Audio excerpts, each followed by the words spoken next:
dari kelompok kami, yaitu tentang e-commerce dan bisnis. Untuk yang pertama, di sini akan dipresentasikan oleh rekan saya. Oke, pengertian e-commerce. E-commerce secara umum dapat diartikan sebagai transaksi jual beli secara elektronik atau melalui media sosial. Selain itu, e-commerce juga dapat diartikan sebagai proses bisnis dengan memakai teknologi. Hal ini seperti contohnya itu aplikasi seperti Shopee ataupun Tokopedia. Faktor pendukung e-commerce itu ada beberapa macam, yaitu cakupan yang luas, proses transaksi yang cepat, dan mendorong kreativitas dari pihak penjual ataupun pembeli. Secara cepat dan tepat, pendistribusian informasi yang disampaikan berlangsung secara periodik. Jenis transaksi e-commerce itu ada beberapa macam. B2B yaitu business to business, terus B2C business to consumer, terus C2B yaitu consumer to business. Mungkin itu pengertian e-business. E-business artinya adalah semua kegiatan bisnis yang dilakukan melalui internet ataupun teknologi online. Nah, untuk jenisnya itu hampir sama dengan jenis yang tadi, yaitu ada B2B, C2C, terus B2C, terus C2B, dan lain sebagainya. Selanjutnya di sini ada infrastruktur e-commerce. Infrastruktur e-commerce yaitu itu menyediakan transportasi, pengairan, drainase, bangunan, gedung, dan fasilitas publik lainnya yang dibutuhkan untuk memenuhi kebutuhan dasar perdagangan secara online. Di sini terdapat infrastruktur yang ada di e-commerce, terdapat server, arsitektur client server, terus domain, jaringan internet, serta hosting web.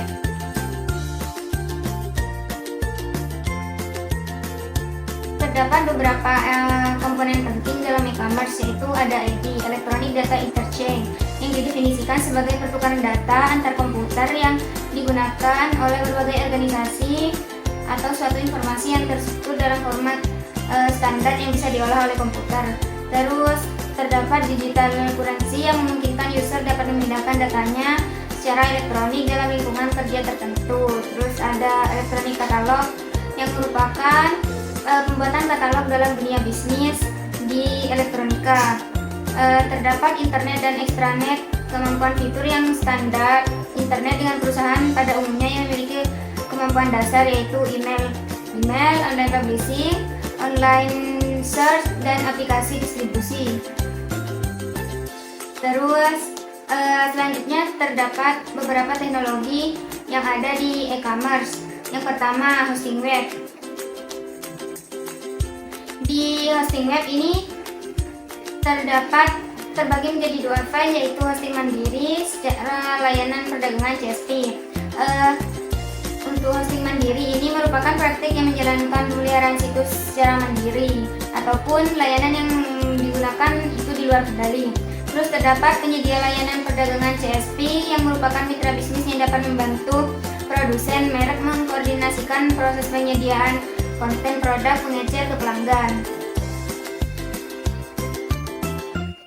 Terdapat fungsi dasar perangkat lunak perdagangan elektronik, yaitu ada katalog, keranjang belanja, terus pemrosesan transaksi.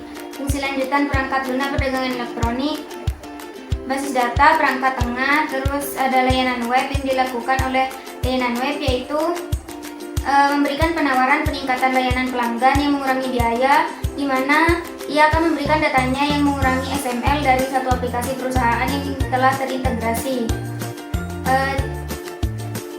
Terdapat penyedia layanan perdagangan, perangkat lunak manajemen hubungan pelanggan, perangkat lunak manajemen rantai pasokan, dan perangkat lunak manajemen konten. Business to customer. Business to customer merupakan model bisnis atau penjualan produk yang tidak menggunakan perantara. Jadi perusahaan langsung menjual produknya kepada konsumen.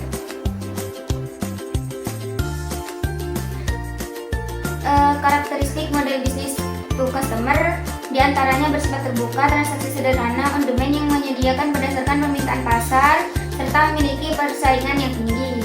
Terus terdapat perbedaan antara B2B dan B2C. Salah satu perbedaan utama yaitu orientasi dasarnya. B2C didorong oleh produk dan fokus memaksimalkan nilai transaksi untuk memenuhi keinginan dan kebutuhan konsumen. Solusi model bisnis pemasaran transformasi retail di era digitalisasi. Dengan munculnya teknologi internet, model bisnis pemasaran web ini telah mengubah lanskap retail secara fundamental. Salah satu tantangan terbesar dalam perdagangan B2C yaitu mempertahankan stabilitas penjualan, yang mana perusahaan yang menerapkan model penjualan B2C tentu saja sangat bergantung kepada pelanggan. Jika kondisi ekonomi yang melemah, maka dampaknya dicontohkan seperti COVID-19 yang terjadi pada tahun 2019, maka terjadi penurunan ketika perekonomian yang rendah. Sementara itu, B2C berdampak secara langsung karena mengandalkan pembelian dari pelanggan.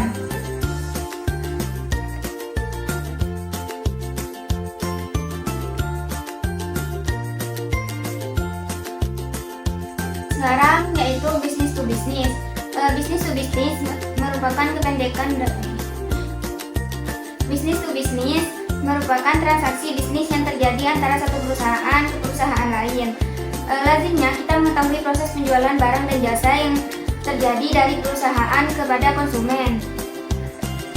Business to business dapat terjadi karena perusahaan membutuhkan barang atau jasa dari perusahaan lain.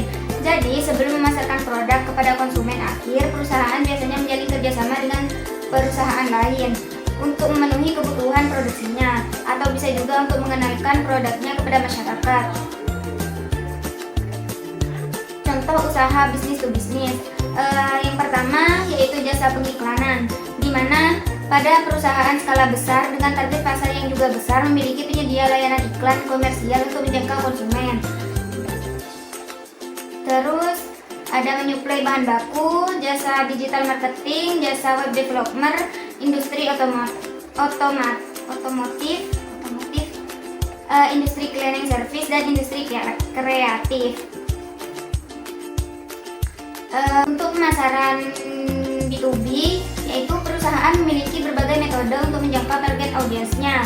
Komunikasi digital telah memungkinkan strategi ini semakin diterapkan secara online oleh perusahaan, yang memungkinkan perusahaan akan memperluas jangkauannya.